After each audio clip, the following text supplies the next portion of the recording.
Hola, este es el Dr. Todd Grande. Hoy analizaré el caso de Xavier Babudar, quien también es conocido como el jefe Saholic. Es el tema de un documental titulado Chief Saholic, un lobo en ropa de jefe. Primero, examinaré el trasfondo de este caso, luego la cronología del crimen y finalmente ofreceré mi análisis. Xavier Michael Babudar nació el 3 de julio de 1994 en Kansas City, Missouri. Su nombre está mal escrito. La penúltima letra es una A en lugar de una E. Según su abogado, Xavier pronuncia su nombre como Xavier, como caviar. Lo pronunciaré como Xavier. Según Xavier, su padre dejó a su madre cuando él tenía 10 años. Posteriormente, él y su familia enfrentaron problemas económicos y perdieron su casa. Parecía como si los tres vivieran en un vehículo motorizado. En 2013, Xavier se convirtió en un superfan del equipo de fútbol Kansas City Chiefs. Se vestiría de lobo con ropa de los Chiefs y asistiría a sus juegos de fútbol. Condujo a todos los juegos a los que asistió, incluso a los fuera de casa. En 2018, Xavier empezó una cuenta de Instagram. Al año siguiente, amplió su presencia a Twitter, donde finalmente ganó 40,000 seguidores.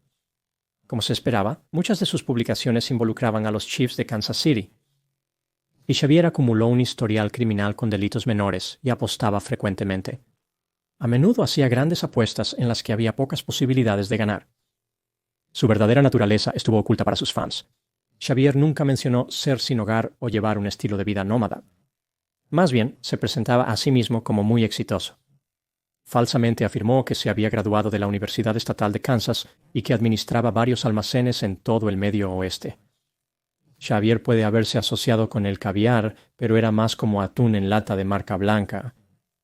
Pasemos ahora a la cronología del crimen. En 2022, Xavier empezó a robar bancos. Su patrón típico era entrar a un banco llevando una máscara, blandir un arma de fuego falsa y exigir dinero. A menudo escapaba montando una bicicleta hasta un lugar cercano donde había aparcado su Mazda 3 del 2019. El primer robo de banco de Xavier fue el 2 de marzo del 2022, cuando tomó $70,000 de un banco en Clive, Iowa. Durante el robo, dejó caer un guante negro en un bosque cercano al banco. El guante contenía $1,400 y su ácido desoxirribonucleico. El 28 de abril, Xavier golpeó en Omaha, Nebraska, donde tomó $170,000 de un banco.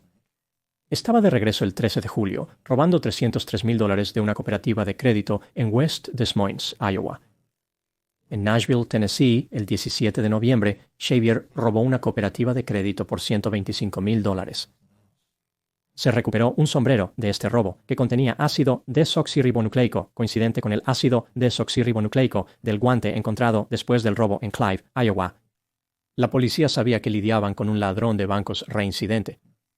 12 días después, el 29 de noviembre, Xavier entró a una cooperativa de crédito en Savage, Minnesota, y exigió a los empleados abrir la bóveda.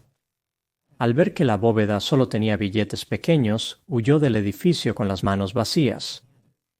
Posteriormente, repitió la acción en una cooperativa crediticia en Apple Valley, Minnesota. No estaba interesado en billetes pequeños. Luego de 2 intentos fallidos, Xavier completó un robo el 30 de noviembre, el día siguiente. Esta vez, regresó al mismo edificio que había robado en Clive, Iowa, que ahora era un banco diferente. Clive escapó con $25,000 después de saltar sobre el mostrador con una pistola falsa y ordenar a los empleados del banco para abrir la bóveda.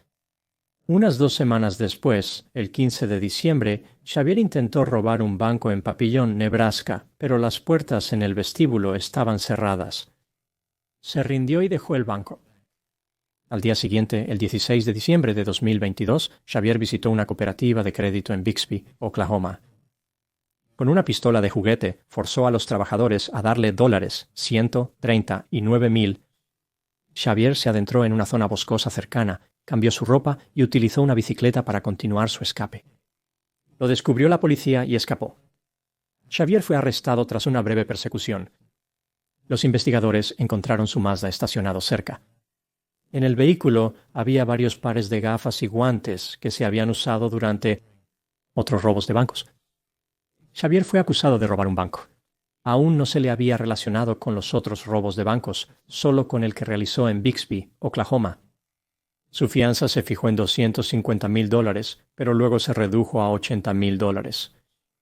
En febrero de 2023 fue liberado bajo fianza por un fiador llamado Michael y se alojó en un motel local. Xavier tenía un monitor de tobillo y mantenía contacto regular con Michael. Algo que Xavier hizo varios meses antes se volvió importante en este punto de la historia. En junio de 2022, colocó 2 apuestas de $25,000 en el casino Argosy en Alton, Illinois. La primera apuesta fue que Patrick Mahomes, mariscal de campo de los Kansas City Chiefs, ganaría el premio al jugador más valioso. La segunda apuesta fue que los Chiefs ganarían el Super Bowl 57. Resulta que el mariscal de campo de los Chiefs fue nombrado el jugador más valioso y el 12 de febrero de 2023 los Chiefs derrotaron a los Philadelphia Eagles en el Super Bowl 57. Xavier ganó ambas apuestas, lo que significaba que se le debían $100,000 en ganancias. El 3 de marzo de 2023, el casino Argosy envió a Xavier un cheque por $100,000. Semanas después, Xavier se quitó el monitor de tobillo y huyó. Se dirigió a Henderson, Nevada, donde compró un auto. El 8 de junio de 2023, Xavier robó un banco en Sparks, Nevada, por $1,100. El 3 de julio, menos de un mes después, robó un banco en El Dorado Hills, California, huyendo con $950. El 7 de julio de 2023, el Federal Bureau of Investigation arrestó a Xavier en Sacramento, California. Fue acusado de 11 cargos de ocultación, lavado de dinero, 4 cargos de transporte interestatal de propiedad robada y 4 cargos de robo bancario. El gobierno alegó que Xavier lavó el dinero que tomó de bancos y cooperativas de crédito a través de casinos y juegos de azar en línea. El 28 de febrero de 2024, Xavier Babudar se declaró culpable de robo a bancos, lavado de dinero y transporte de propiedad robada a través de líneas estatales. El 5 de septiembre de 2024 fue condenado a una pena de 17 años y medio en prisión y 3 años de libertad supervisada. No puede ser liberado anticipadamente de prisión, debe cumplir cada bit de los 17 años y medio. Ahora pasando a mi análisis. Estos son algunos puntos destacados del caso que me parecieron interesantes. Artículo número 1. Es evidente que Xavier era culpable de asaltar varios bancos. No solo se declaró culpable, sino que fue incriminado por datos de su teléfono celular y de su ácido desoxirribonucleico. La fiscalía sugirió que Xavier perpetró los delitos porque estaba adicto a la fama. Su abogado tenía una opinión diferente, diciendo que Xavier estaba adicto al juego. Al observar la historia de Xavier, creo que es más probable que su abogado defensor estuviera en lo correcto. Durante su ola de crímenes, Xavier visitaba frecuentemente los casinos y usaba el dinero robado para comprar fichas. Esto, por supuesto, podría considerarse lavado de dinero, y tal vez esa era parte de la lógica de Xavier, pero creo que el propósito principal era alimentar su adicción al juego. Tomó el dinero para apostar. Xavier no tenía mucho motivo para lavar el dinero. No es como si estuviera planeando comprar una casa o hacer otro tipo de compra fuertemente regulada. Además, si alguien iba a lavar dinero de robos bancarios, usar casinos no representaría una buena elección. Tienen cámaras en todos lados y monitorean meticulosamente las transacciones. En cuanto al motivo de la fama, no creo que a Xavier le importara tanto ser famoso. Cuando fue arrestado, nadie sabía que él era el Chiefsaholic. Muchos lo conocían de los juegos, pero desconocían su nombre. Siempre llevaba el disfraz, que incluía una máscara de lobo que cubría su rostro. Eventualmente, la gente lo descubrió porque el chico con el traje de lobo se perdió un juego de los Chiefs, pero hasta ese punto Xavier no era famoso ni notorio. Segundo punto, cuando Xavier ganó los $100,000, justo después de ser liberado bajo fianza, habló de cómo este dinero cambiaría la vida de su madre y su hermano. Enfatizó su vínculo familiar como si fuera lo más trascendental en su vida. Era evidente que había un amplio margen de mejora. Su madre y hermano vivían en un vehículo motorizado que estaba asqueroso por dentro. $100,000 podrían haber cambiado la vida. En lugar de usar el dinero para ayudarlos, Xavier compró un vehículo y robó 2 bancos. Su comportamiento es consistente con alguien que sufre de una adicción al juego. Muchas personas en esta posición afirman que solo buscan un gran pago, el cual puede ayudar a las personas que aman. En realidad, ya sea que ganen a lo grande o no, una persona que está adicta al juego continuará jugando mientras pueda. Cualquier interés que tengan en ayudar a las personas es superado por su egocentrismo. Artículo número 3. En el documental se hizo un argumento a favor de Xavier, esencialmente afirmando que él fue cuidadoso para no dañar a nadie durante los robos. Por lo tanto, no se justificaba un castigo severo. Muchos fanáticos intensos de los Kansas City Chiefs se unieron detrás de Xavier usando este argumento. Aunque Xavier no usó un arma real durante los robos, aún así atemorizó a las víctimas por sus vidas.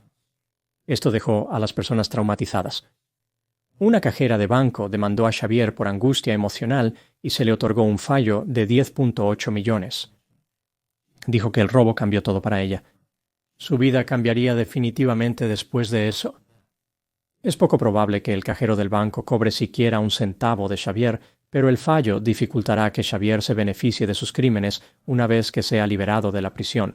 Quiero decir, considerando todas las pruebas en este caso, creo que una sentencia de 17 años y medio para Xavier fue justa. Ítem número 4 en el documental parecía bastante claro que Xavier no era un individuo exitoso o productivo incluso antes de su ola de crímenes. Esta es una persona que funcionaba a un nivel básico, con poca motivación. Con esto en mente, ¿cómo es posible que supiera tanto sobre el juego? ¿Cómo estaba tan activo en este dominio? Casi parecía ser diligente en ocasiones. Xavier apostaba excesivamente en diversos sitios. Esto debe haber sido mucho trabajo. Claramente estaba prestando atención y aprendió mucho sobre apuestas deportivas y otras formas de juego. Cuando las personas tienen una adicción como al juego, se comprometen extremadamente a ella. Todas sus habilidades y todos sus otros recursos se despliegan en servicio de la adicción. Pueden llegar a ser extremadamente eficientes y conocedores en ciertas áreas relacionadas con la adicción, incluso aunque el resto de su vida sea un desastre. Quizás eso es lo que le sucedió a Xavier. Había algo en el juego que le atraía fuertemente, por lo tanto, le puso su mejor esfuerzo. Prestó atención y trabajó duro para comprender todo lo que el mundo del juego tenía para ofrecer. Si Xavier hubiera dirigido sus habilidades de manera prosocial, podría haber tenido bastante éxito. Punto número 5. ¿Cuáles son mis pensamientos sobre el documental Jefe Adicto, un lobo en ropa de jefes? Primero, veré lo positivo, luego lo negativo. En el lado positivo, el documental cubrió múltiples aspectos de la fama de Xavier y sus robos.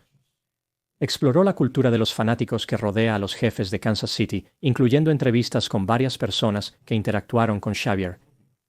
El documental siguió al fiador de Xavier, Michael, en Oklahoma, incluyendo las interacciones de Michael con la madre de Xavier después de que Xavier se saltara la fianza. Se entrevistó al cajero que demandó a Xavier. Habló sobre lo aterradora que fue el robo. Y el abogado de Xavier discutió las supuestas debilidades del caso del gobierno contra su cliente. El documental era crudo y capturó varios momentos poco halagadores con los personajes clave de la historia. Por ejemplo, casi todo lo que dijo Xavier fue vergonzoso. Michael, el fiador, confió en Xavier cuando no debería haberlo hecho y perdió los estribos después de tener que escribir un cheque para el tribunal cuando Xavier se saltó la fianza. El abogado de Xavier hizo referencias al fútbol que causaron vergüenza ajena al hablar con los medios después de que Xavier se declaró culpable y la madre de Xavier lucía desaliñada ya que estaba viviendo en su vehículo. Finalmente, se desarrolló este tema en el que nadie en la historia era particularmente agradable. Un espectador puede alejarse sintiéndose disgustado y sintiendo lástima por todos en la película. Esta es una postura audaz para un documental. A menudo los cineastas tienden a ser amables y pintan al menos a ciertas personas bajo una buena luz.